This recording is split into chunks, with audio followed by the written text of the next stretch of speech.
Vous avez un podcast, mais votre nombre de téléchargements semble stagner. Vous aimeriez rejoindre plus de personnes, mais vous ne savez pas comment vous y prendre? Ça tombe bien, c'est le sujet de cette émission. Les médias sociaux en affaires est votre rendez-vous hebdomadaire pour en connaître davantage sur les différents réseaux sociaux et les plateformes de création de contenu dans un contexte d'affaires. Chaque semaine, je, Amélie Delebel, répondrai à une question thématique qui vous permettra d'appliquer concrètement ces conseils pour votre entreprise. C'est parti! Salut et bienvenue sur les médias sociaux en affaires, épisode 128 sur comment mettre de l'avant son podcast. En effet, il s'agit quand même d'un point qui revient souvent, donc on me pose souvent des questions au fait que, OK, j'ai un podcast, oui, j'ai réussi à atteindre certaines personnes, je vois un nombre de téléchargements constant, mais comment on fait pour rejoindre encore plus de personnes, pour obtenir encore plus de téléchargements au fur et à mesure des épisodes? En fait, la première option, c'est de vous servir de vos différents canaux de communication. Donc, est-ce que vous partagez vos épisodes sur les réseaux sociaux, que ce soit Instagram, Facebook, LinkedIn ou autres? Est-ce qu'également vous partagez vos nouveaux épisodes par le biais de votre infolettre? Si ce n'est pas le cas, c'est déjà des étapes que vous pouvez faire dès maintenant. Et vous pouvez également partager dans des groupes sur des plateformes comme LinkedIn et Facebook, bien évidemment des groupes en lien avec votre thématique ou sur le podcast en général. Déjà là, ça va vous permettre de toucher encore plus de personnes et des personnes qui ne vous connaissent peut-être pas encore. Et en fait, c'est surtout ces gens-là qu'on veut tenter de rejoindre. Donc, oui, utilisez différents réseaux sociaux ainsi que votre infolette pour justement mettre de l'avant votre podcast. Je sais qu'il y en a pour certains d'entre vous que ça peut être un peu gênant parce qu'on se dit, sur Facebook, par exemple, j'ai beaucoup de mes amis, de membres de ma famille. Eh bien, dites-vous que certaines personnes vont être heureux pour vous. Ça ne sera pas nécessairement des gens qui vont écouter votre podcast, mais ils vont être fiers de voir votre projet en vie. Pour d'autres, il y en a qui vont se dire « Ah, je ne savais même pas qu'il y avait un podcast sur telle thématique, ça m'intéresse » et ils vont commencer à vous écouter. Donc, vraiment, il n'y a que des avantages à partager votre bonne nouvelle, donc de partager le fait que vous avez un podcast.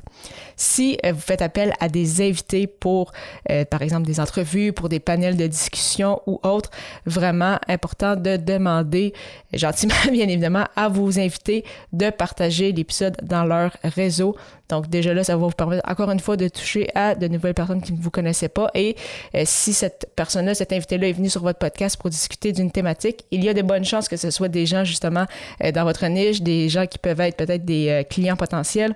Donc, ça va vous permettre justement de toucher vraiment des gens intéressés par ce que vous faites et non seulement demander à vos invités, en fait, de partager dans leur réseau, mais vous pouvez également envoyer l'épisode en question à des organisations, à des établissements scolaires ou autres dont a fait partie, par exemple, votre invité. Et ces établissements-là vont pouvoir également partager dans leur réseau. Et pour ceux qui s'inquiètent en disant « Ah, mais j'ai pas envie de déranger, ça fait spécial de contacter des établissements ou de demander à mon invité de partager », pour les invités, dans la très grande majorité des cas, ils vont le faire parce qu'ils vont être très heureux d'avoir passé sur votre podcast et donc ils vont vouloir partager l'épisode. Pour ce qui est des organisations, écoles ou autres, en fait, vous n'avez pas grand-chose à perdre. Dans le pire des cas, par expérience personnelle, vous n'avez juste pas de réponse ou les établissements expliquent que, par exemple, ils ne peuvent pas partager de sources externes sur leur plateforme de réseaux sociaux. Donc, vraiment, vous n'avez pas grand-chose à perdre et ça peut vous permettre justement de toucher encore plus de personnes. Un autre point important, souvent quand on crée des épisodes de podcast, on crée des pièces de contenu evergreen, comme on le mentionne, donc des evergreen qui signifie qui perdurent dans le temps. Donc, une des erreurs malheureusement que je vois le plus souvent, c'est de voir des gens qui partagent leur épisode de podcast. Donc, par exemple, ils ont un nouvel épisode en ligne, ils le partagent au courant de la semaine et par la suite, n'en reparlent plus jamais.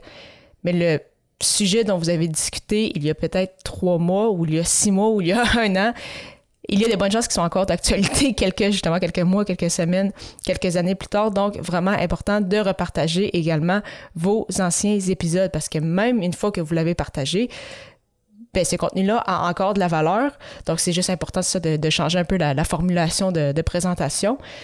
Et encore une fois, c'est que ça va vous permettre de toucher d'autres personnes parce qu'il y a peut-être certaines personnes qui ont vu cet épisode-là, mais d'autres non. Donc, en le repartageant, ça va vous permettre de toucher de nouvelles personnes. Et comme la formule de présentation va être différente, même des gens qui ont déjà écouté votre épisode il y a 6 mois vont peut-être le réécouter parce que ça va lui faire des beaux vous permettre de se rappeler de certaines choses, de dire « Ah, c'est vrai, il avait mentionné ça, c'est un bon rappel ».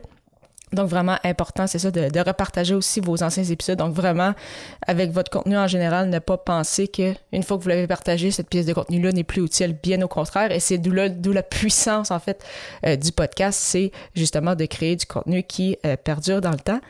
Et finalement, un point très important et très intéressant qui peut justement vous permettre de toucher de nouvelles personnes, c'est de faire des épisodes épiques.